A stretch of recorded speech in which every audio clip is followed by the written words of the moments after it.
Well, people have heard of non-duality, yes? Non-duality? No? No? A simple definition of non-duality is not two. Yes? Nothing else. It's not two. It's not, it doesn't imply one or anything like that. It's a negation, not two. And then there's that space. Yes? So non-duality, if you see this experience here, it's a dualistic one. High, low, close, far, connected, disconnected. Yes? Male, female, all of that. There's a dualistic expression going on. It's almost as if, let's say, well, it's seen, you'll see it very easy.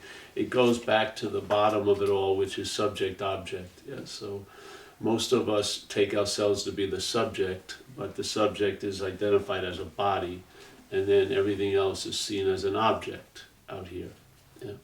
And even when we see an object, another body, we have given ourselves a special position, which is the you that we all are, seemingly, all these yous, is brought to an elevated state called me, yes?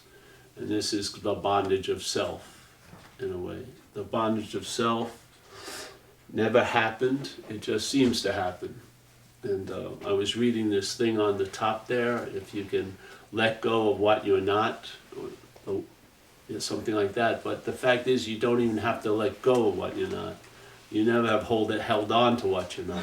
There's no one holding on or letting go, none of that. Yeah, so these excess steps tend to sort of fall under the, well, I better use the word selfing. So selfing, have you heard of the word selfing? No? All right, selfing. All right, so this is a term I use. It basically describes a mental process, and that mental process is usually centered in the thought system, yeah? And so the thought system, if you follow it, the thought system pictures you and I as a body, yeah? So when you're thought about in the past, that thinking about you in the past, that you is thinking about is seen as a body, yes? And so when the thought system is thinking about us in the future, you're pictured as a body. So the thought system sees you as a body. So the selfing is about insinuating, inferring, implying, presupposing, assuming that you and I are a body. Yes. And that becomes the reference point where life is interpreted from and to. Instead of that sense like when we were young of life is happening, it turns into a certain interpretation called life is happening to me, which is quite different than life is happening. All right, so the main thing is this thing called selfing. It's a mental process, and now this mental process doesn't have a life, so what it does is it claims everything that it comes in contact with. So let's say we all know consciousness is moving through 5 gates. Yes, there's seeing, hearing, feeling, tasting, and touching right now. There's a 6th gate in Buddhism, which is the mind seeing thoughts, let's say, or hearing thoughts.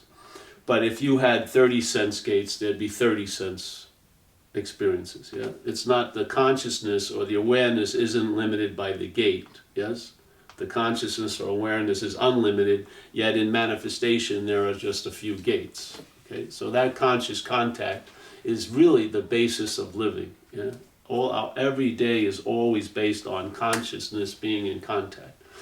So the mental state can't get rid of that idea because it's not an idea, it's the truth, yes? So what it does, it claims it. It says now, when you're listening to you from that head, it claims it, it says you're the one who's conscious, you as a body, yeah? You're the one who's seeing. Not the seeing, but you are the one that's seeing, yeah? Not the hearing, but you are the one that's hearing. Not the feeling, but you are the one that's feeling. Just like these lovely feelings that were just produced in this room. Now the mental state may be doing an activity while we're feeling that way, and it may be using that feeling to imply the feeler of it, yes? That's the bonding of self. The sense of being the one that's free, or the sense of being the one who's bound. It's the same, yeah? That's the bondage of self. All right, so now there's consciousness, seeing, hearing, feeling, tasting, touching. The mental state interprets it into see or seen, hear or heard. Yes, feeling, felt, tasted, taster tasted, smelling smelled, whatever, smeller smelled. And the fact is, let's say you've seen 800 things today, but there's only been one you that's been supposed to be the one that's seen it all. That's the bondage of self. Yes. It's an activity. It's never happened, but it seems to be happening. Yeah. And the word seeming is very important. The word seeming means it appears to be true or false to us, to you. So everything here can only rise to the level of seemingly so. It has to appear to be true or false to what is true, which is us. Not the action figures, but what's seeing through all of us right now. Yes? We are the reality that lends itself to things by being identified as a thing. So this is the selfing. Its main movement is the claim. It's mostly centered in the thought system, but the perceptions are all out of whack anyway. You're misperceiving things constantly. You see threats when there are no threats and stuff like that. Because basically what happens is if we are following the thoughts, and reason why we're quite interested in the thoughts is they're about us, usually. That's the thing. I'm not going to think about how Stanley was doing 5 years ago if I'm not Stanley. Yeah? Find no interest in thinking like, oh, 5 years ago, if Stanley would have made that left turn, he would have met his wife and he would have kids by now. I'm not fantasizing about Stanley for one reason only. I'm not Stanley. Yeah. But the same thoughts. Let's say this man here is flipping out right now because he's actually reacting to what's not happening. His mind is engaged in next Wednesday. If anyone's bummed out today, it's not based on today usually. Based on yesterday and tomorrow. Yes? So the mental state basically sees us as a body, and how it remembers us as a body now is by thinking about us as a body in the past. So you believe that you're remembering in the past, you're remembering seemingly the past, but now. And then when you're worrying about you as a body in the future, you're remembering yourself as a body now. That's the bondage of self. It's an activity. It's going on at all times. The sense of self takes about 500th of a second to be produced by the mental process. And I don't think there's any process in this world that can outgun that. Yeah? The only thing that can outgun that is what's always so, what is not of time, and that, I believe, is our inherent nature. Yeah? And we are not going to become it.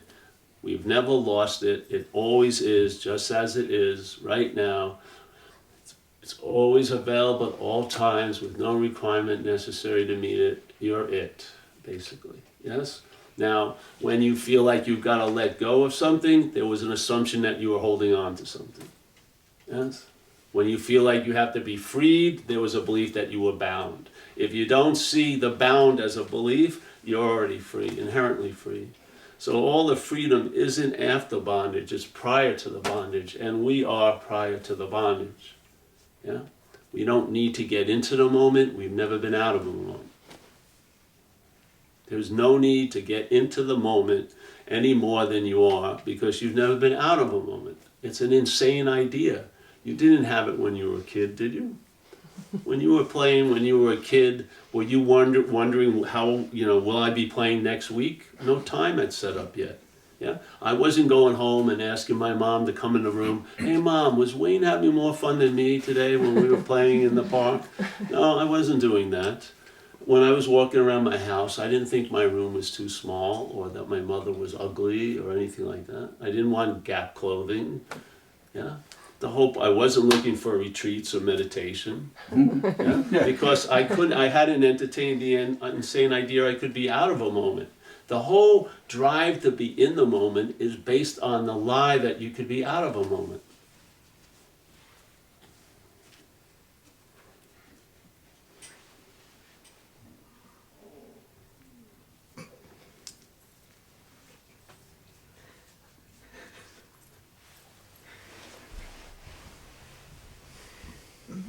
The whole drive to be in a moment is based on an idea that you could be out of a moment. What's holding that idea is not you. It's a mental state that's presupposing that it's you. Have anyone heard Ramana Maharshi here? Great master, Ramana Maharshi. He says it very clearly, which is the essence of all selfing. He says, There's a presupposing of a non-existent thing that wants to get salvation for the non-existent thing. That's selfing. The presupposing of a non-existent thing, yes, that wants to get happiness for the non-existent thing, peace for the non-existent thing, enlightenment for the non-existent thing. That's the dilemma. We may be taking ourselves to be something that we're not. Yeah. And if we do take ourselves to be something that we're not, then our life starts there, and it's a false reference point. Because everything is going to be referred back to you as a body, and everything that goes out of you will be seen coming out of a body. Even when you say you're spiritual, it's reframed as a body.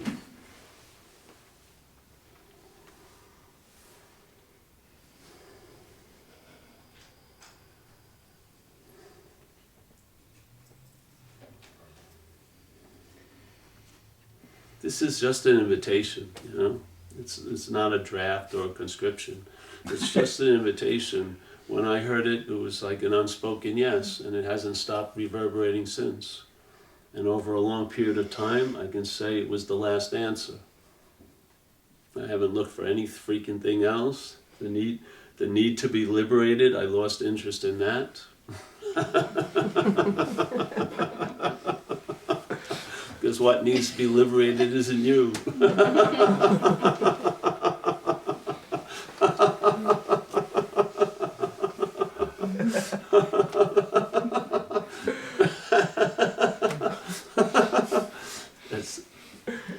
I know it sucks, but it's true. It does. I know it sucks, man.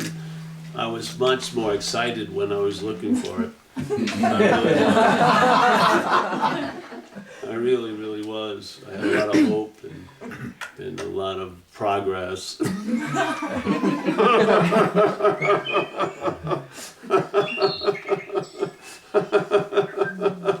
It was a drag, really. I mean, you can't, what are you going to do? You know, it's, this is my humble take, is that we are all inherently awake, yes? Now here, you can seem to be awake to that awakeness, or you can seem to be asleep to that awakeness. There's inherent awakeness no matter what. You can seem to be asleep to it, or you can seem to be awake to it. Yeah? One for me promotes a traveling lighter that stabilizes, which isn't a promise that everything's going to be great, but will allow the action figure to travel lighter, whatever your little destiny is going to be for an action figure. Getting cancer, not getting cancer, getting married, not getting married, whatever it is, you'll travel lighter over it, yes? The other way is an addition. It adds a lot of weight to life, yes? Because when life is seen as it's happening to me, it has a totally different meaning when it's seen as life is happening. It's a lot more spacious. When it's happening to me, it's like, it's freaking like a funnel, yeah? Everything that is so wide and open just gets so like jammed down into a little point of view called self-centeredness. So every time there's an action, the mental state uses that action to imply the actor, be it noble like meditation or like robbing a bank. It's the same. It will use anything it comes in contact with to point to the imaginary phantom. It has to constantly keep pointing because there's nothing there. It's the incessant pointing that makes the mind make a leap. I must be that, and it makes it up. It says, I'm the body. And then there you go. Then what was seemingly so seems to be really so. Because you and I are the only reality there is here. When there's statements like false evidence appears real, how does false evidence appear real unless it appears real to what's real? How could it be? How could false evidence ever appear real? Unless it appeared real to what's real. Like the Course, everyone hear the Course in Miracles? Mm-hmm. Yes? No? All right. Well, this whatever. You know, there's a fundamental perceptual recognition in the Course which says, you and I give everything all the meaning it has. This is the role here. Yeah, we're having a subjective experience. This event is not going to be an event to anybody here. It's going to be the experience you had of the event. Yeah, whatever I say, it has nothing to do with what I say. My jurisdiction ends here because you're going to make it something. Yeah, that's what happens. The selfing is incredibly fast.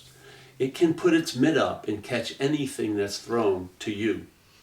Yeah, and then as soon as it catches the message that was meant to you, it neuters it and then it gives it to you. But the fucking thing is dead. So the idea of, it's like this. People, I go do a lot of talks with a lot of people, and maybe tonight will happen again. They will talk to someone who's here and says, everything this guy says goes over my head, you know? And I'm telling you, that's where I'm aiming. I'm aiming over your head. Because here we're sitting, and a lot of people maybe think I'm talking to them about mind, but I'm talking to mind about you. I'm talking to mind about you. Yeah? Not you. I'm talking to mind about you. So I'm throwing over your head all day. It's sort of like we're because it's like the selfing is like the Death Star in the fucking Star Wars. It shoots, just destroying every freaking little fighter, yeah? So this is like spiritual sperm. We're just sending it over. And all it needs is one of those freaking sperms to hit that egg, the egg of Big M mind. And as soon as it hits and the mind conceives the new possibility, and that is what? I'm not that. That's the beginning of its end, yes? It's not even an end, because it never began. Yeah? That's faith mind. Not faith in the thought system, faith in mind. That raw, brilliant, spacious nothingness that we are. Yeah? That's what this message is to. Because all it needs to do is hear one little thing, and it can create a whole fucking world. Yeah? That's what happened with me. It was like 11 years into something. I was leading workshops in recovery for a long time. I think it was my 11th year, and I had things that had been happening to me. My mind had been cracking open, and I looked at this statement, and it said, and I had read it thousands of times, but suddenly it had a whole new meaning. Because you're giving it the meaning, it's not giving you the meaning. A book has never given you any meaning. You know? It's just teased out the meaning you were giving yourself, basically. So here's a statement. It says, being convinced, that means to believe with certainty. Yeah? Being convinced that self, manifested in various ways, is what has defeated us. Yeah? And the sense of self I'm talking about is the feeling of being a long-lasting, independent, separate entity, a thing, yeah? That self, manifested in all these ways, is what has defeated us, yeah? We are the us, yeah? And I look at self, this idea of being a someone, as a parasitical movement. It doesn't have a life, so it claims one, because we're the opportunity of a life, yeah? Or like a foreign installment. And this time, when I saw that statement, it was clear that it was a foreign installment. And suddenly, my mind, which the possibility was always available, it suddenly became available to my mind. And that is, first was, I'm not that, and the next was, I can be free from it. Not free as it, not free through it, not free for it, not free by it, but from it, yeah? I saw all the pointing, all the presupposing, all the inferring, all the assuming, and there's no one that it's pointing to. The only thing it's pointing at is seeing, and that seeing can see the pointers. You can recognize the activity of selfing, and then the product never gets produced. And now you are living in the freedom from the bondage of self. And that freedom is always available at all times, with no requirement necessary to meet it except the ones you make up. If you don't believe you're there, you better do something that you think's going to take you there, because you will seem to be not there. So this whole movement is the selfing. I've watched it. I've seen it. I've seen the whole thing.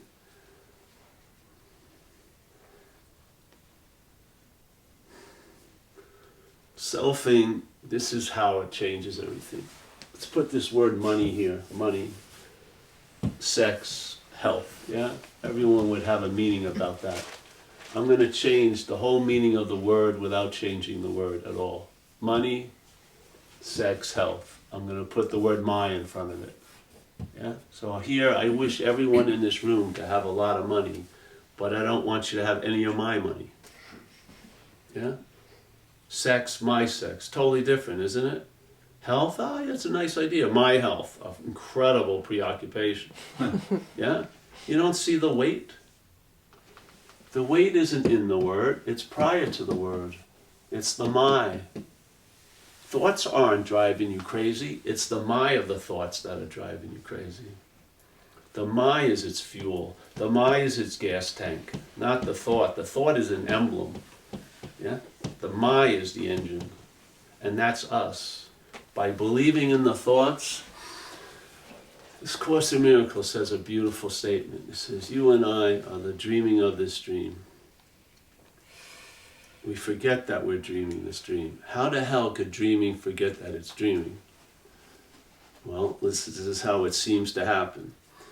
By remembering us as a self, by dreaming, remembering itself as a dreamt object, which is the body, it forgets that it's the dreaming. And in that state, it gives everything it's dreamt the power to affect it. So thoughts are being dreamt by us, and now the thoughts own us. And how do the thoughts own us? Not through thought, but through the mind. There's a huge difference between my thought and a thought. There's a huge difference between my feeling and a feeling. There's a huge difference between my time and time. There's a huge difference between my problem and problem. Yeah? The mind precedes all of those topics. All the topics are different, but the mind's the same. That's the sense of self. When people go, they say they have an ego, or they don't have an ego. What has an ego? And what doesn't have an ego? That's the sense of self. The sense of self is ownership, a feeling of being prior when it's actually produced afterward. Yeah? Yeah. So you see it. And after a while, you see it, you see it, you see it. And then suddenly one time, the seeing gets emphasized, and now you've seen your original face, as they say in Zen, and it's not a face. Yeah? You are the seeing of what you're not. You are the hearing of everything. You are the tasting of everything. Yet that which is hearing everything will never be heard. That which is seeing everything will never be seen. That which is experiencing everything will never be experienced. Never. Yeah? You are it.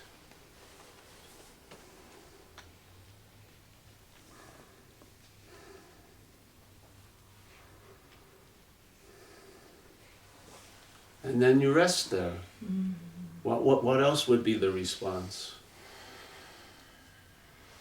If you met something constant and you called it you, there would be rest. You wouldn't be looking for yourself anymore. You'd be expressing it. Like they say, the seeker is the sought. Yeah? St. Francis says, what's looking is what you're looking for. It doesn't say what's looking and then has 80 requirements to be that which you're looking for. What's looking right now is what you're looking for. Yeah? Great Zen master Hoang Po said, you can't use the Buddha to seek the Buddha. You can't use big M mind to seek mind. You can't use light to seek light. What would happen if you were seeking the Buddha as the Buddha? How successful could you be? So this man Ramana says, he furthers the statement, when this non-existent thing is taken to be what we are, yes, your spiritual practices will be reinforcing the non-existent thing. And if they are being used to do that, how could they destroy it? So how could practices, if they're being used by the mental state to reinforce the sense of being the practitioner or the practicer, how could they destroy it? This is the beauty of the message. You're not going to arrive there. You recognize that you've never left. That's it. You're not going to find it. You realize you've never lost it. Yeah? The bondage, freedom from bondage is prior to bondage, not after bondage. It's just a little trick, but it fucking works. It's like the only way you're going to arrive at what you are is like the backdoor way. You're going to just not deny, but you're going to see what you're not. And in the seeing of what you're not, that's the recognition of what you are. In the seeing of what you're not, that's it. Huh? But when it's what you're not that seems to be seen, you'll never be fucking found, ever. This master just said it, and he says you can do it for eons and nothing's going to happen. The Buddha cannot find the Buddha. It is the Buddha. The mind cannot find mind. It is the mind. Light cannot find light. It is light. Yeah? Or Ramana says, to know God is to be God. Yeah? Everything else in this world you can know, but you cannot know what you are. You can only be it. And if we're not being it now, then it ain't us. And we are being it now. There's nothing else that's being right now. Nothing else. It's so obvious, we miss it. It's like the fish can act like it's dry. When it's totally immersed in water all day. It doesn't know it's immersed in water. It's like people here in Peterborough today. I bet you not one person at a cafe today was complaining about the effects of gravity. I bet you not one person. If they were talking about that hill was really hard to climb, it wasn't the hill, it was gravity, yes? We constantly are missing, and then you could become a big, a teacher of gravity. So you read a lot of books and you get a PhD in gravity and you write a 900-page book about gravity. But the best way is just go into an anti-gravity chamber. Then you'll know what gravity is by its absence. Yes? The best fucking way. It's exactly the same thing. Instead of identifying with that which wants to know what it is, be what you are. And then identify what you're not as what you're not. That's the way to go. If you follow it, if you're into Buddhism, triple negation, Nisargadatta Maharaj, all those people, it's negating. It's never affirming. It's always negating. Yeah? You negate to the point that you realize you see what you're not. And in that seeing of what you're not, there's a hit that's what I am. Yeah? And thank God, because it's always going to be seeing as long as you're here. You've never been out of any moment you've ever been in. It's such a beautiful, beautiful, beautiful, beautiful, relaxing, freaking, you get let off the last biggest hook, which is your own. Yeah? This isn't like, if this is us, it's going to be an urban renewal project for the rest of your fucking life. This thing you're thinking, what you're doing now isn't going to stop. You're going to be seeking solace, seeking this, seeking that. Until you're not, because you'll be taking this to be you. When you realize it's not you, the urban renewal, it's cut off. You're let off the hook. You can be exactly as you are now because you're not. You actually become, quote unquote, more of an individual when you realize you're not an individual.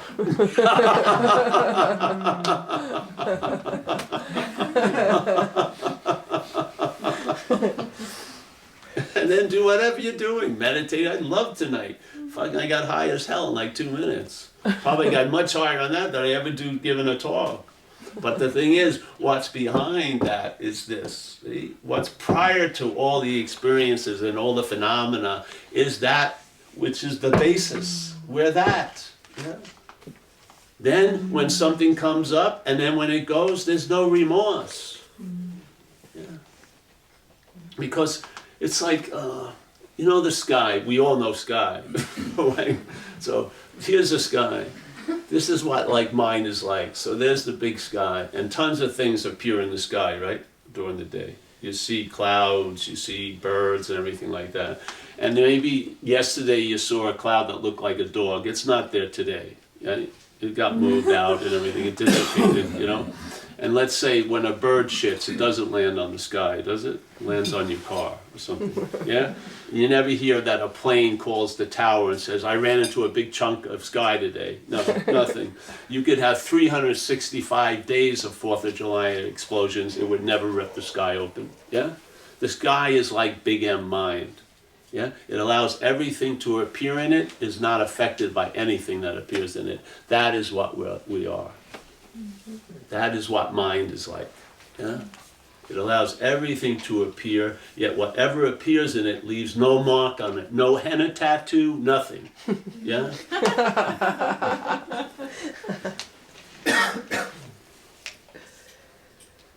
So if you see the movements, like a great Zen master Dogen said, to study Buddhism is to study the self, and to study the self is to forget the self. It's like this: if I wanted to meet a girl and she's in the other room and she's leading something else, and I'm thinking, it's not that I just want to meet her, I'm thinking I'm going to be married to her, I haven't even talked to her yet, and then have 2 kids, I never think there'll be a divorce either. It's always good, you know, blue skies overhead. So it's really, I'm really making it quite important to know what she thinks about me. So I'm hoping to hear what she says, you know, and hopefully she says, hey, I like that guy Paul, you know. So I'm like, I'm doing something here seemingly, but people see that I'm distracted because my attention sees this as much more important. So someone says, hey Paul, you know, be here now, or like that. And I agree, I said, far out, but I can't, because you don't, see, you don't control your interest and attention. You don't. So the attention keeps going back there. And then someone comes up to this table and throws a book on it, says, How to Lose Interest in a Conversation in Another Room. I read it fast, I agree with the principle, but it doesn't work, yeah, because I want to know what she thinks. So finally she says something, and she says, I like that guy Matt. As soon as I hear it's about Matt, what happens? Boom. I lose all interest in that conversation. Do I have to send like a Navy SEAL team in there to get my interest and attention? Do I have to retrieve it? It just comes where? Where does it come back to?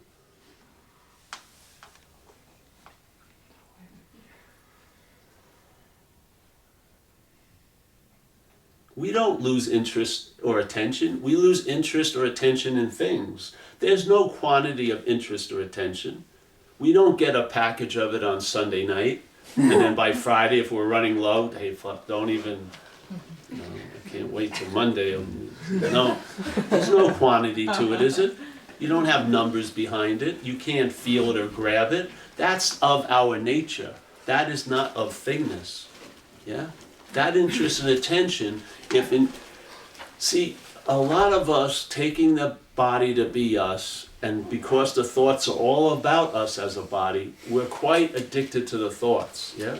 The thoughts have a power that they can override what's happening, and they're not happening. They're about what's not happening, yes? The thoughts are about last week, and last week isn't happening. The only way it can seem to be happening is if we fucking believe it. Yeah? It's our faith in the thoughts about next week that make it seem to be so. And it can make it seem to be so, it can actually override tonight. We can be displaced. Yeah? That's the power that our mind has. We can make something out of nothing all day. Most people are making shit out of nothing. If I was going to be a psychiatrist, my specialty would be what's not happening. Yeah? Without the patients knowing, I could book 80 people for one day, because they'd come in for the seemingly hour-long session and they'd start going off about all their concerns about what's not happening, and I would say, that's not happening, and I'll see you next week, Mr. Smith. What? Yes, that's it, see you next week. Yeah? I could work one day and never work again. It'd be fantastic, because usually, check it out, where are you bothered now? You seem to be bothered now, but by what? What's not happening? What's not happening, yes? So there's something else is going on, which is what? What's happening. Yeah? Now, in what's not happening, anything can happen. But it doesn't have one quality what's happening has, which is it's happening. You may not like it, you may not dislike it, it's happening. This acknowledgement, and I don't mean affirmation, I mean awareness, Yeah. Being awake to being awake, that acknowledgement produces an immunity to what's not happening based on the simple fact it's not happening. No big psychology, it's not happening. What occurs when your attention and interest isn't pasted on what's not happening? It will be here in what's happening, and that same attention that can enslave us to yesterday and tomorrow will enrich us now. It's the exact same energy. Exact same energy. It's where it's put in.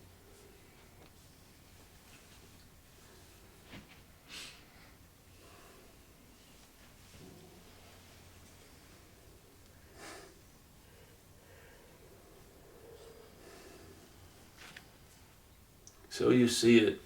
We see it. See it. Yeah. The head will say you went away from something. You didn't go anywhere. The head will say you're getting closer. You didn't get any closer. Yeah? Everywhere cannot be any other than everywhere in everywhere. It's only our belief that makes it seem to be so. That's all it is, really. Yeah? You can have the worst thing that ever happened to you seemingly turn into the best thing that ever happened to you if your mind changes. If your mind changes, the worst thing that you built a temple on, it's been used for excuses for all your failed marriages and everything like that, that worst thing that ever happened, in a year or two if something occurs, will be seen as the best thing that ever happened. What was it? Was it the worst thing and then it transmuted into the best thing? Or was it the best thing? It was neither. It was everything, all the meaning we give it, all the meaning it has. If we're seeing in one way, something can seem to be the worst thing that ever happened. If we're seeing in another light, it's the best thing that ever happened.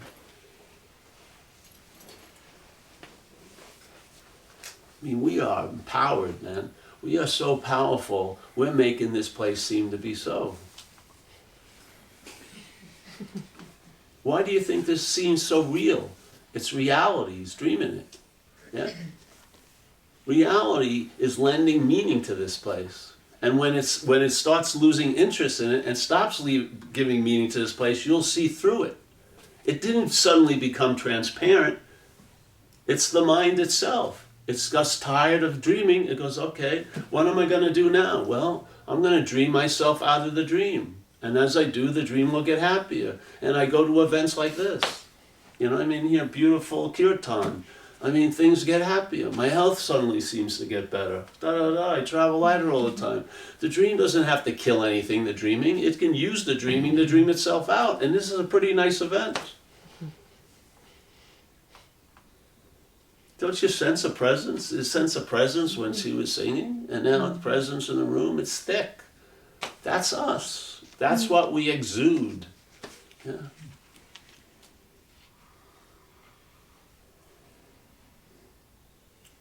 Why turn it into an experience that's going to come and go? You can call it you. You don't even have to call it a fucking thing. Just be it. Yeah, that's the beauty of it. Knowing it is a booby prize. Being it is it.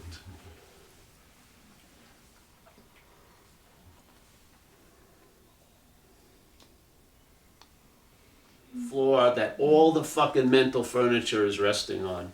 It's a fake freaking floor.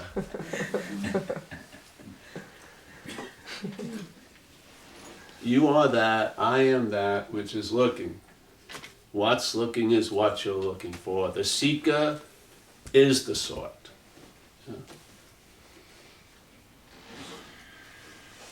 It rolls over you. And it's like it's better than 50 Thai massages. Telling you, because you don't relax from the body and try to relax in. The core lets go. Yeah? You're inherently chilled out. You lose interest in a lot of shit that's worthy to have lost interest in. And you gain interest in where? Now. When? Now. How? Don't know. Yeah. And there's a sense of the seeing, the hearing, the feeling, the tasting, and touching. It's like the background moves to the foreground, which is the space. And the foreground, all of this, moves to the background. And now the horse is front of the cart, and things make sense finally. Yeah? Because we're consciousness, we hear the thoughts, but we don't listen to them anymore. And therefore, you're not directed by thoughts, and then you're open to be directed by something else. Let's say spirit or beingness, whatever you want to call it. Then the sense of living is an unintentional life, a led life, a directed life. Not directing, not leading, not all these intentions. An unintentional sense of life, yeah? A led life, a directed life. And see which one works better. Light will promote light. Peace will beget peace. Anxiety, agitation will just beget agitation. The mental state is agitated. It's caught in like a freaking slinky of desiring to become and desiring to unbecome all day. You have a belief you're a loser, you have a desire to unbecome that. You have a belief that you'd like to be this, you have a desire to become that all day. It's like a slinky goes, room, room, room, room, and it just generates itself. The seeking, the agitation begets agitation. And as a great Zen master said, you cannot use activity to produce stillness, that would be activity. You cannot use activity to produce stillness, that would be activity. If the selfing thinks it's going to find peace, when it arrives there, it'll agitate about it. Have you noticed? In spirituality, in spiritual circles, enlightenment, which means the cessation of all suffering, is being used to produce tons of fucking suffering. I'm not enlightened. When is it going to happen to me? What did I do not to get this? Yes? Peace just produces more agitation. Oh, am I going to lose it tomorrow? What's going to happen? Yeah. As soon as agitation claims or meets anything, it infects it, whatever it meets, with its intention or its idea. It doesn't surrender to the other one. If you see it, it's obvious you're not it. And if it's obvious you're not it, you'll be what you are. And you'll realize you've always been, or have always been being what you are. You and I just didn't think so.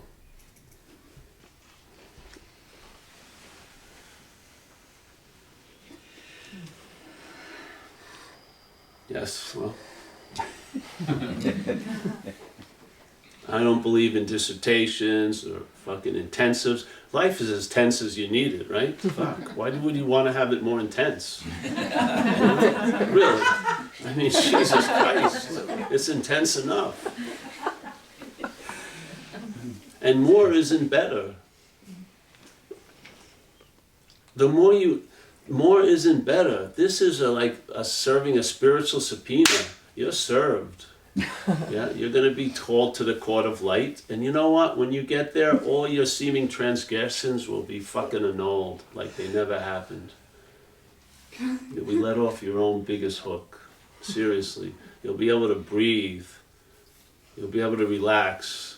You won't be being called to the mental accountant's office all day to see if you've accrued enough value to have a latte or something, or whatever, not to meditate today or something. Like you're tithing or begging something to give you a break.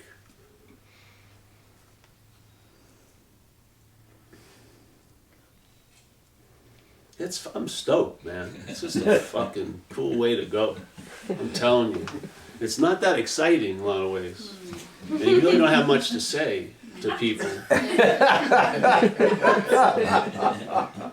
Really. I mean, I'd much rather be really a seeker, a searcher, because it's so much fun. You know what I mean?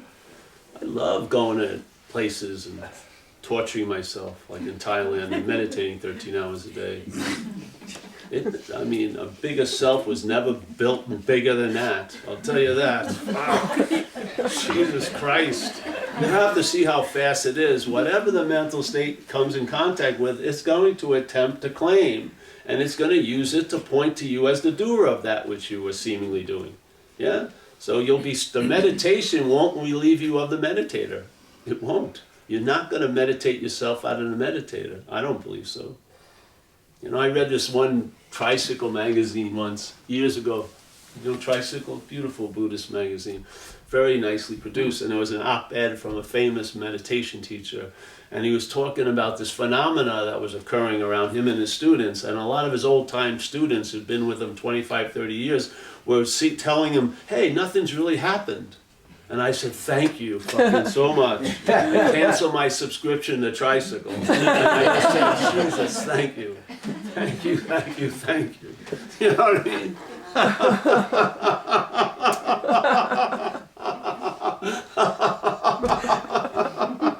I was with this light junkie at a most intense fucking cult, man. One of the last big things I was addicted to was demonstration. Kundalini, fucking Shakti demonstrations. And this lady in this group was called the biggest light junkie. And I went out with her, and after 5 years she told me it didn't mean anything. And I said, thank you, thank you, thank you. Thank you. You saved me a lot of time. A lot of traveling.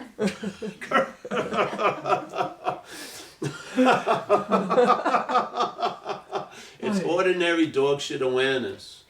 That's it, really. You're awake. You're incessantly on. We like it to be more spiritual spectacle. We'd like it to be everyone recognizing us. I would love to surrender every day at a cliff with my hair blowing in the wind, with girlfriends looking at me adoringly. I'm giving myself over to the spirit. That's a step way too much. You are spirit.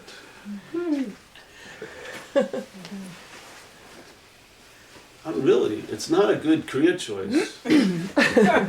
Because my job is to become obsolete, literally. I'm just a mailman. I don't want to go inside and read the letters with you. I'm just pointing out something, just like it's pointed out to me.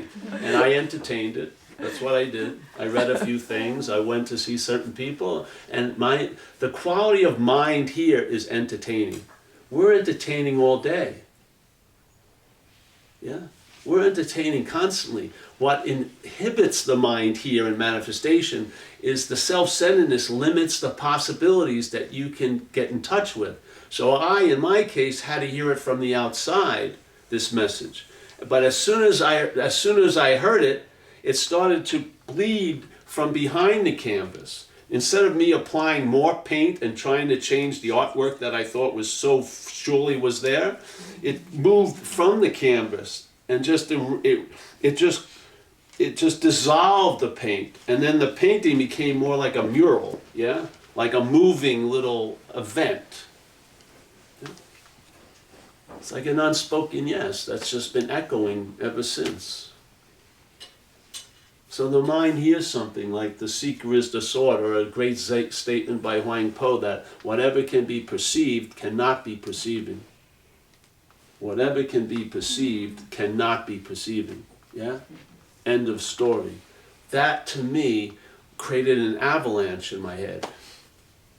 It was like one little stone was thrown on the side and the whole thing came down. That, to me, is entertaining. Yeah? You don't meet it with thought. You just, the space. Let the space. The meaning will dissolve into the space of that what you are. You'll be drenched in it, and you'll be convinced, and you'll know prior to knowing. Yeah? And then all the mental gyrations that you think can take you away or get you closer, you see through them, and you're as stable as a fucking rock because you are that rock. Yeah? So now you have something to rely on every day. Yeah? You can find rest where you are. And that becomes the new norm instead of irritable, restless, and discontent. And if you don't think you are, then if there's tons of seeking going on, there must be something that's irritable, restless, and discontent. That norm, when it flips over into an ease and comfort in your own skin, and a contentment with the circumstances you're in, is an incredibly different way to travel. We're going to travel. It can go one way or the other, basically, either heavy or light.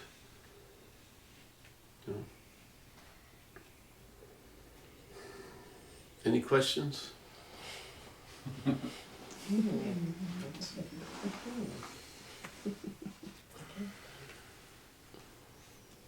Yes?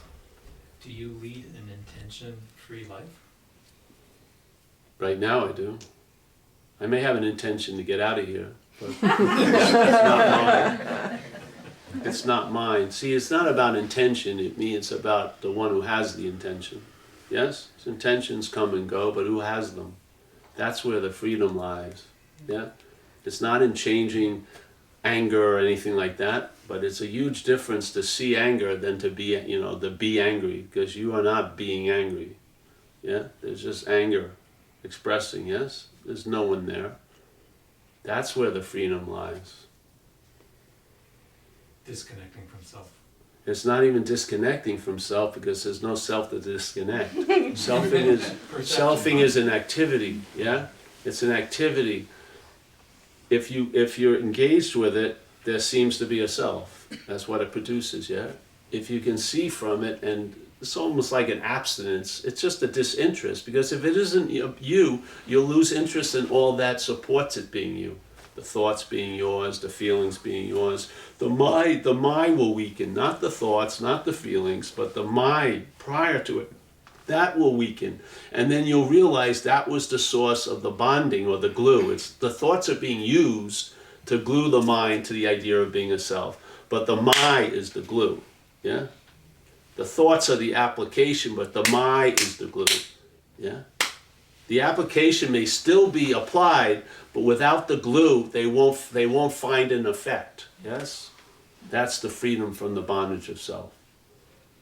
It's seeing, first of all, you're appearing as an activity, but you're not an activity. You're the seeing, yes? Awareness isn't doing awareness, it's being aware. Yeah?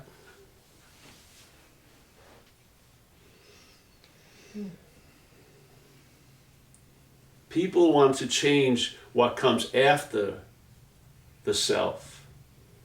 The solution is prior. The freedom is prior. You don't start here, yeah? You and I are not behind this cheekbone. Look at your day today. Did you wake up in the morning and go to the seeing gym? Seeing, hearing. If something's not wrong with your ears and eyes, you're going to see, yes? Does that conscious movement through everything express or display any thought or effort? It's like the on doesn't even have a switch. There's no off, yeah? Doesn't it? Like when you wake up, you have to get a message? All right, tell consciousness I'm going to get up at 8:30 because it's way back there, All right, I'll wait for him, okay? It's always, all right, no, you open your eyes, what? Fucking on again, isn't it? All day, with no thought or effort. It's not displaying any thought or effort. All the time. The onness of every moment we're in has never displayed any thought or effort. Then why would we believe we can arrive there through thought and effort? It shows none of those attributes of thinking and efforting. None. How can you imagine, how can you use something that's not of its nature to arrive at that nature? You could only believe that could be true if you were identified as a false nature. That is about doing and this and that, yeah? Has it ever demonstrated any thought or effort? No.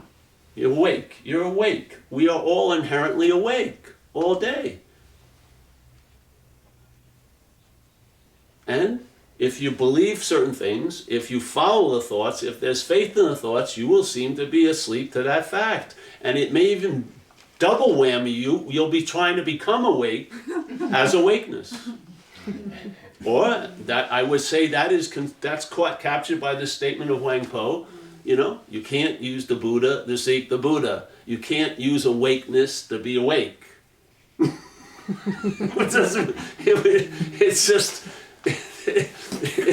It makes no sense.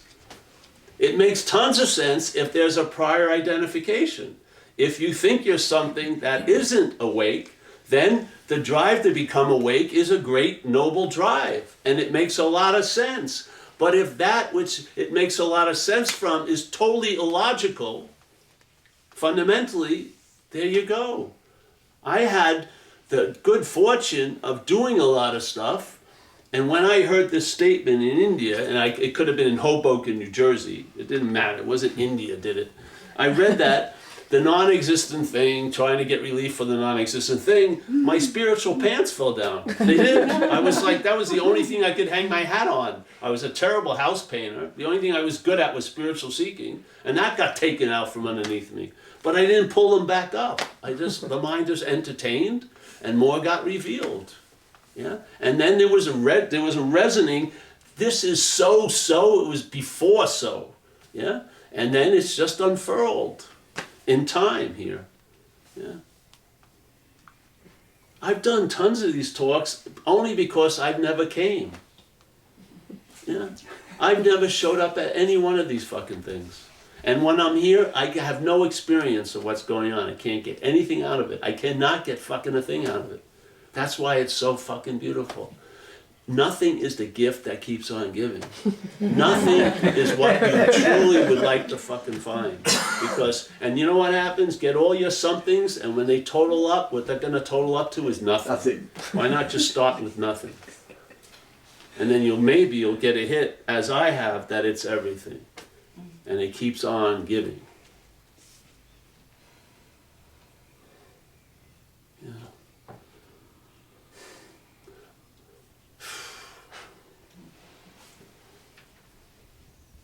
Did part of how you arrived at, or arriving at this kind of stuff, what you're speaking of, did some of that have to do with the idea of, with the giving up of ritual, or finding different kind of rituals? I mean, that's something that I'm certainly caught up in a little bit. It's like, I need a new ritual. How about maybe I'll try that ritual in order to find being. Yeah. You know? Well, no, it'd be nice. Let's take the emphasis off the rituals, because they're great. Ask who is it that wants to find a ritual. Why don't you just throw a subjective question in there? And when it says me, just maybe stay with it a second and ask it again. Yeah? That's like using self to negate self.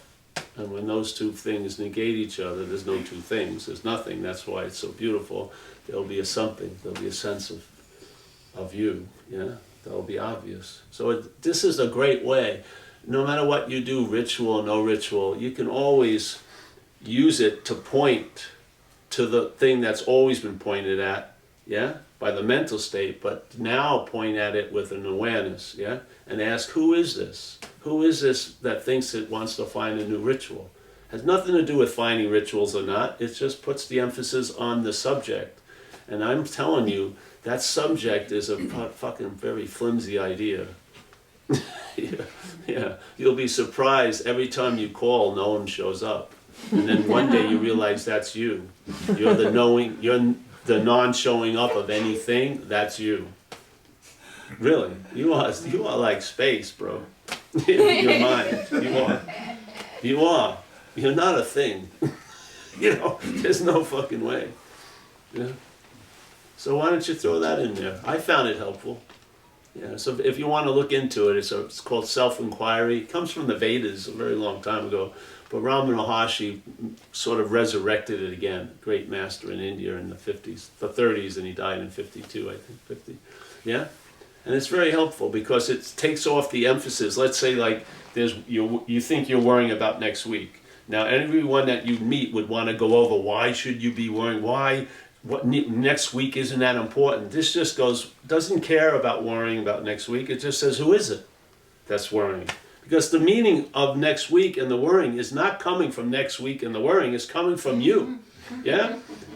You wouldn't care if anyone else was worrying about next week, but you think maybe you shouldn't be worrying about next week. That's it. See, that's the sense of self. That's the production of it right there. Once you see the height, when you see the burglar in your own house, it gets very meek. It puts the chalice back down, says, oh, sorry. Seriously. When the master of the house sees the thief that's been masquerading as the master of the house, the thief gets very meek. The thief puts it down, puts your life down, and tries. It tries to knock on many other doors to get back in, but the gig is over now. You've seen it. Yes? Yes.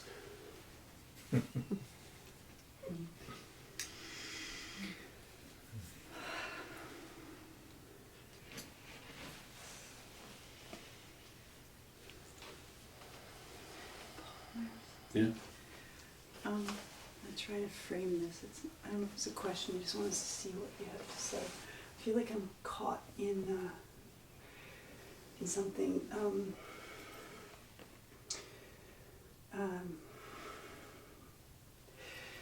So I'm grieving my son's passing almost a year ago, and I feel like what I'm caught in is this has brought me to something, because it feels like the end of some kind of 20, 25 years of looking with mind, and then in this rest place. And I can feel the way I get caught by this, it feels like some kind of loyalty to memory and the grieving, and I can see the catch. I can see where the resting is there,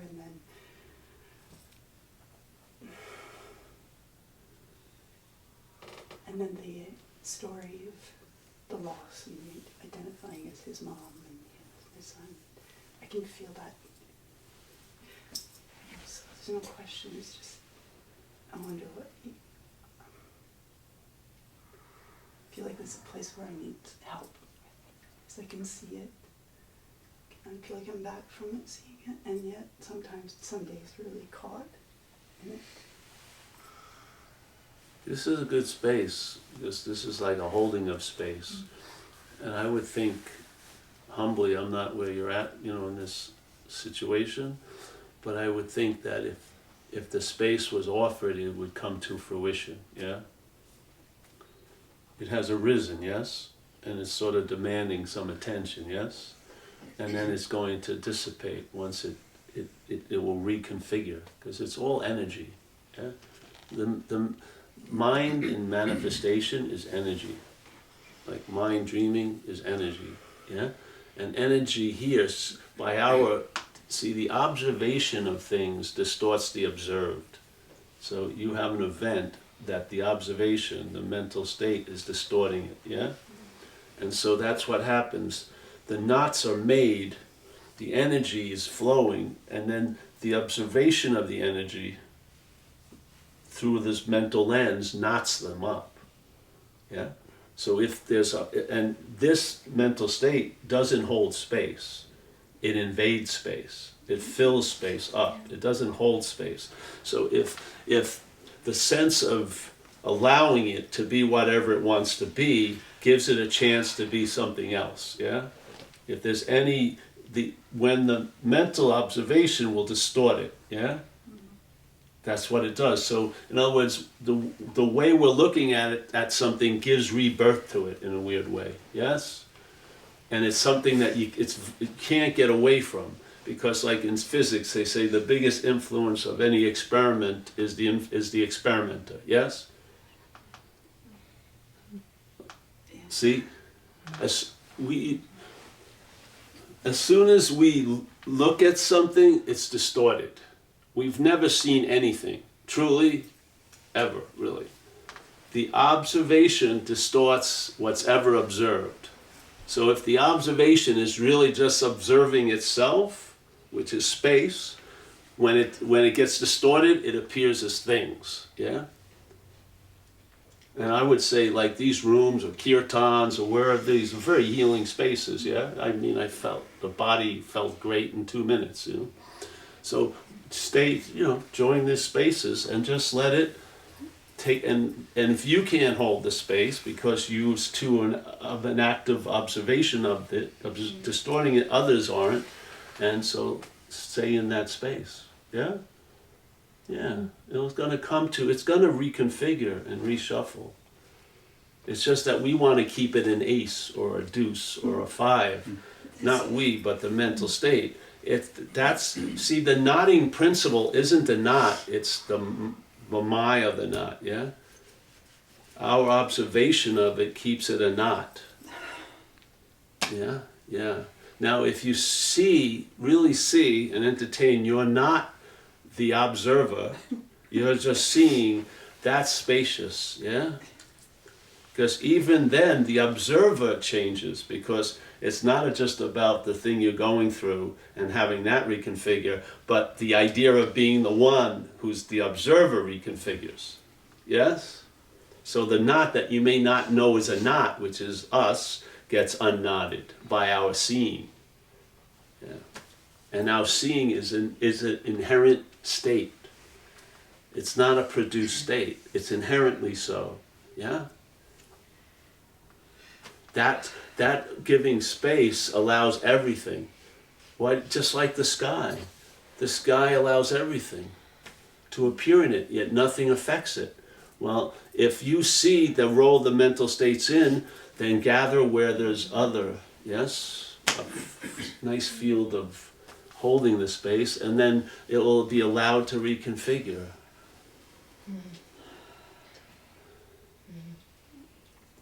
It's very fast.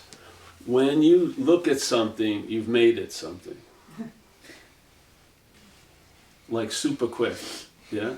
The observation distorts the observed, like very quickly, you know? But there's something prior to the act of observation, yeah? There's something prior that's watching that happen, yeah? That's the space giving, yeah? I would say it's inherent, you know, you could feel it tonight. I was getting ecstatic in 2 minutes, and I never go to kirtan or anything, whatever. All my friends are kirtan players, but I don't.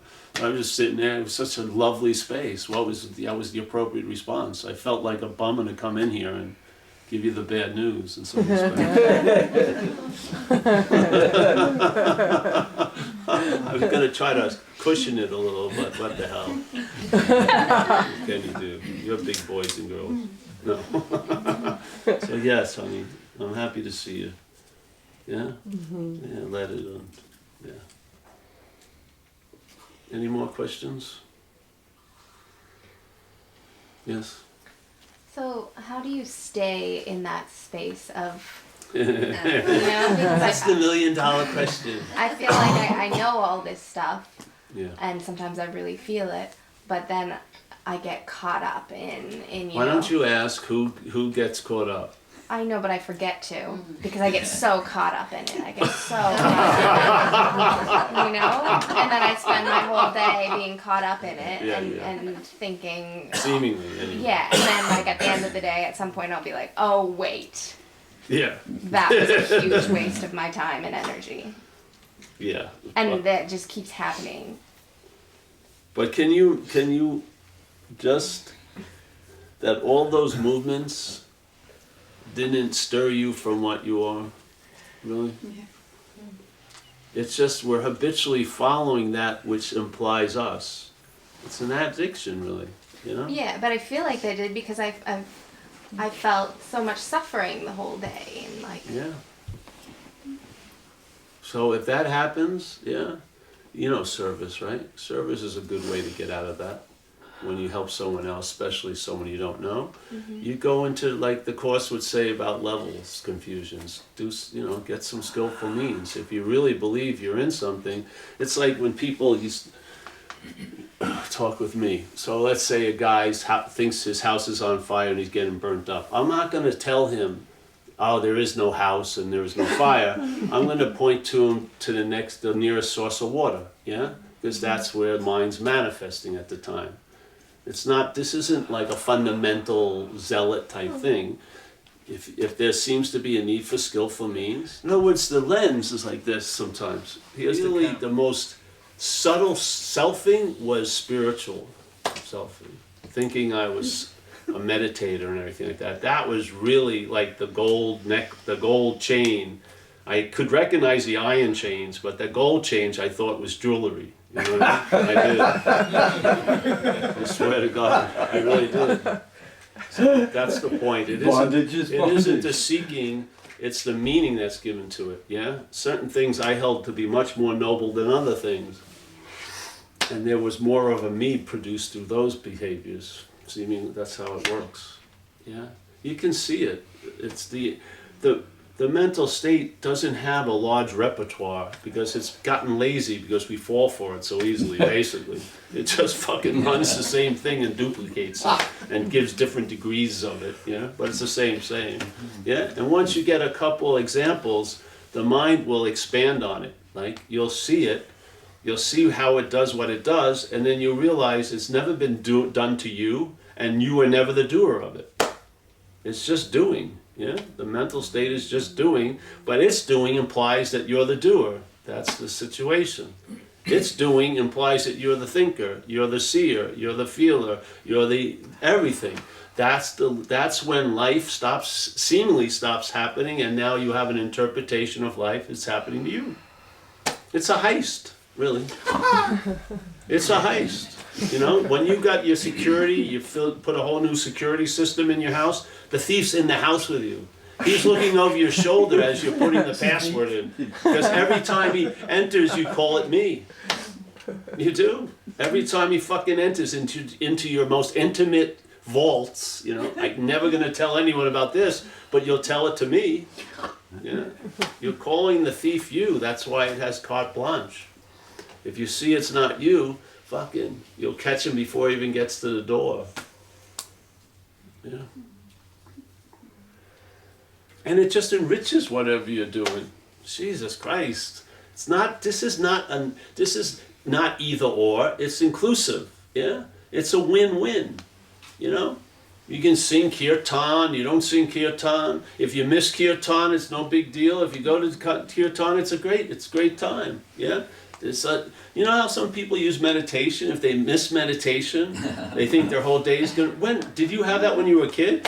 You know what I mean? My whole day's ruined. I didn't meditate. Well, I never have meditated. You know. But then you see it. See how it does it? It sets up conditions and requirements now for your okayness. That's slavery. Yeah. I was just gonna throw something out there about the doership thing. I slowly coming to realize that a lot goes on in this universe without my input. Thank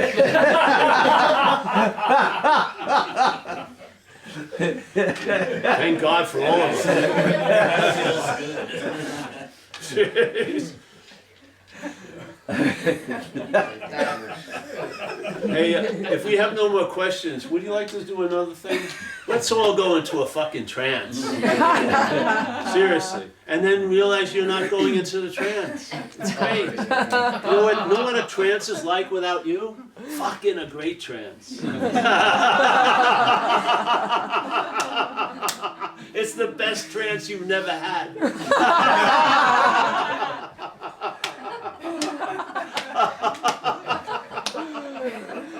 I'm telling you, man, life is so fucking good without you in it, man. It's so good.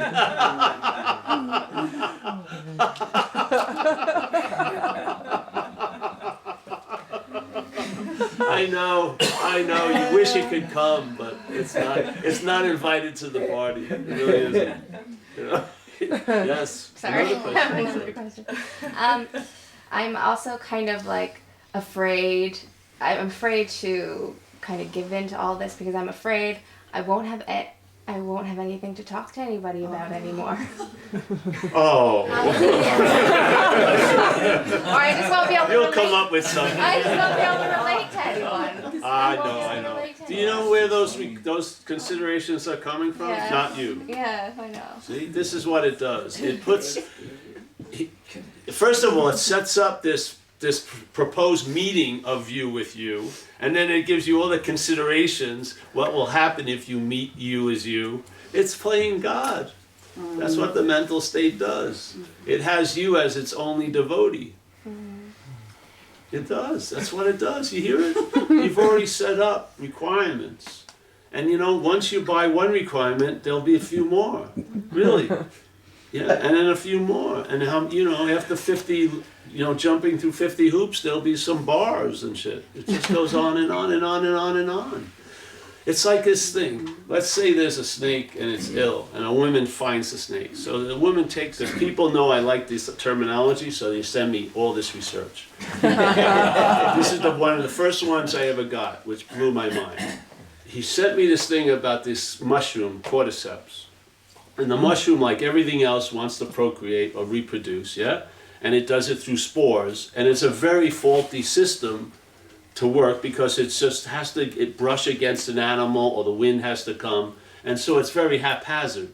So these species have devised a way. They actually almost direct the flying, and they land on ants, and they burrow into the ant head, and they jack into the brain of the ant, and they tell the ant where it wants to go, what would be the best place for a mushroom to go, yeah? And it takes and the ant goes thinking, if it was a self-centered ant, it would probably be thinking, I'm going there. I love this place. This is what's happening with us. We have such an extreme case. We identify as the parasite completely. So so it breaks in, and then it goes, and then once it gets to the damp place, it kills the ant, and then a mushroom grows right out of it. Now this isn't even it. There's tons of species of cordyceps mushrooms, and they all land on different insects. They all have a different host they fire at. Unbelievable, eh? Another one, Toxo, it's got a long name, but its nickname is Toxo.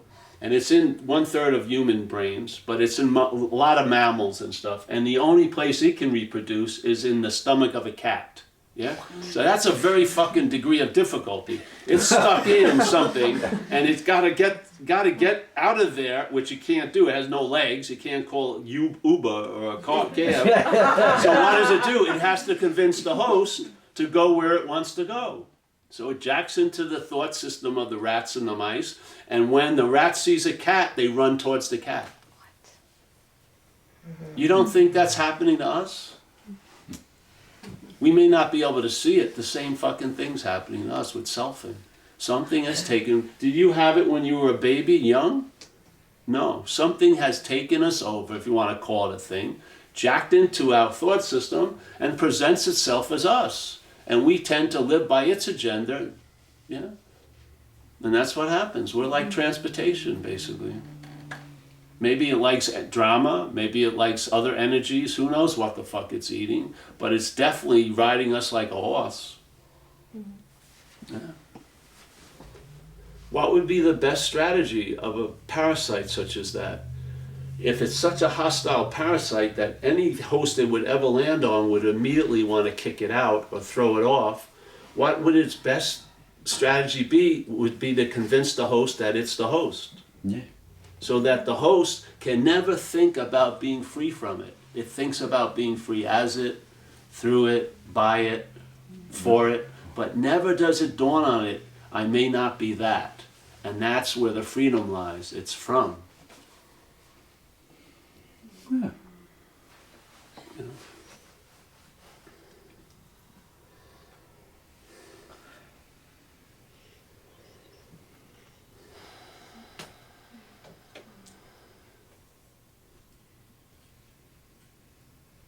I was just got a funny thought.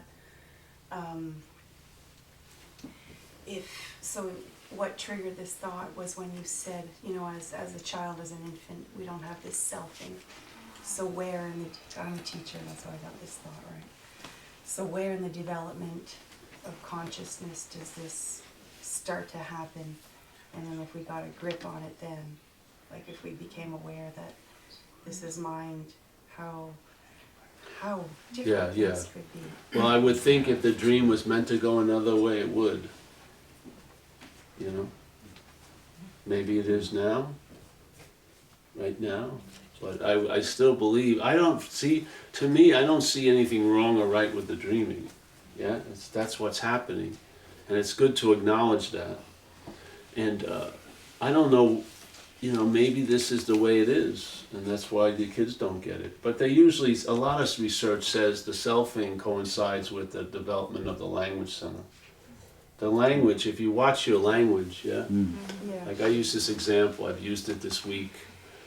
Hadn't been in New York for a few years, and I went to New York to do a talk, and somebody knew me back then came in, and he said, "Paul, you're growing your hair." So I said, "Oh yes, I'm growing my hair." And he was balding. I said, "You're not looking like you're doing too good of a job, Jim. You're balding." And I said, "Yeah, I'm doing a good job, eh?" And you know, I joined a group and we grow our hair together. It seems to go better. And so you can go on and on and on and on and on. But the fact is, all you do is not cut it, and it grows.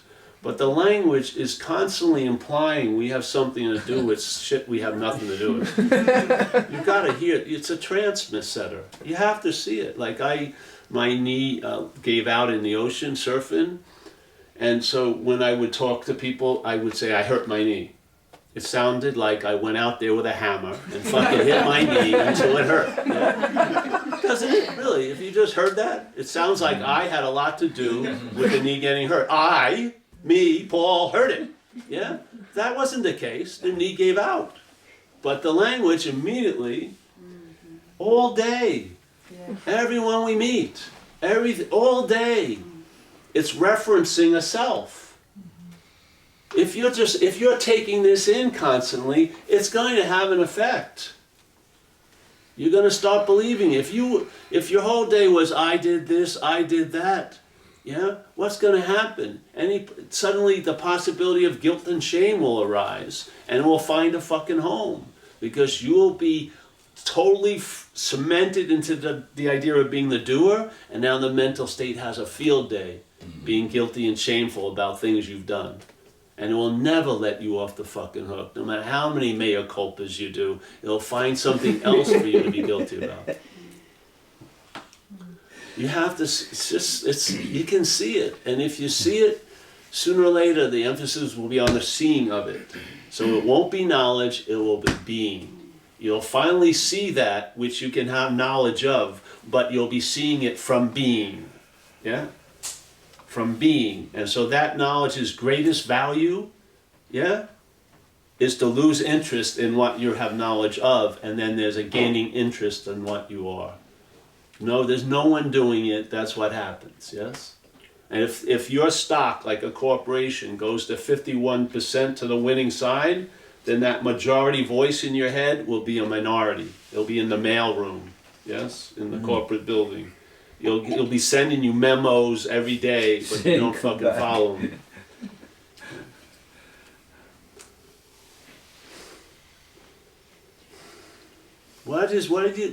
Abidance in truth. You ever heard that? What do you think that means? There's no truth to abide in. The abidance in truth is you're the truth. That's the truth. You're the truth. There is no out there.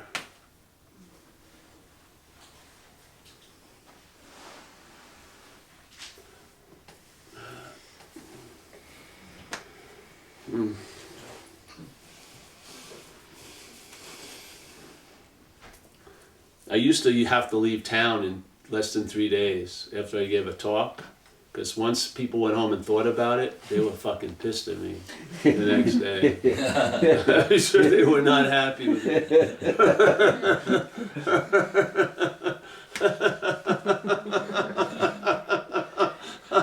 I don't know, what was that guy saying? Oh my word. Remember, it's going over your head. Hallelujah. You don't have to get the message. That's the beauty of it. The message gets you. Have faith in mind. Why not? You have faith in a fucking failed system. What happens if something works, man? Fucking have faith in it. Yeah, trust it. If you think you have any say, trust it. Yeah, you can really rest and relax and watch the fruit, you know? Shit.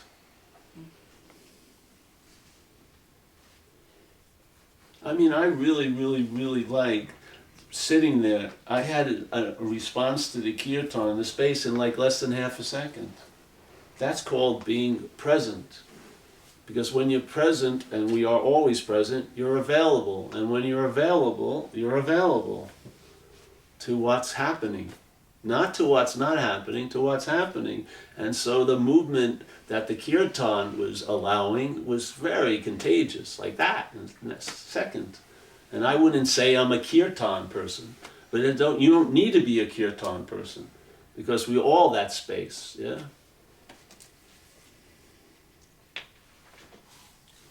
You're available. And if you're present, which we are, and you are, therefore you're available, you're of service. You're going to be put to use here. Yeah. Presence is availability. Availability is being of service. You are the space. You're not holding it. You are the space that allows things to unwind and reconfigure, you know? Yeah. All right, well, that's it. Over and over and over again.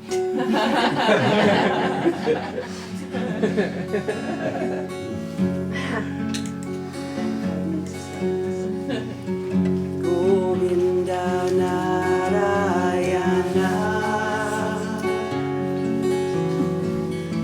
Gopala Narayana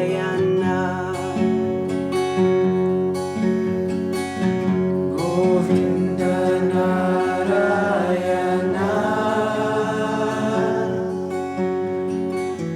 Gopala Narayana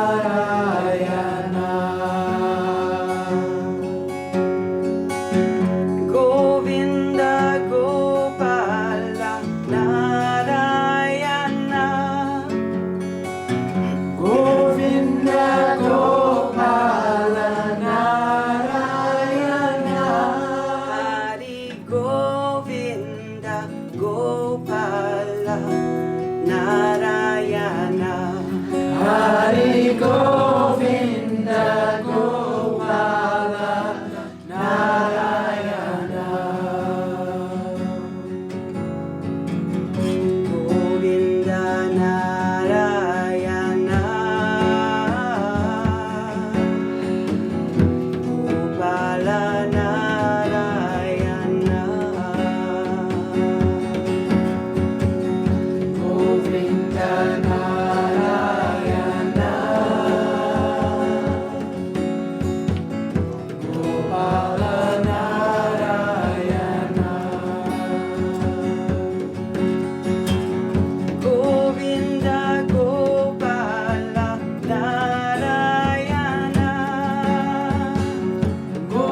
Oh, you're welcome. Thank you.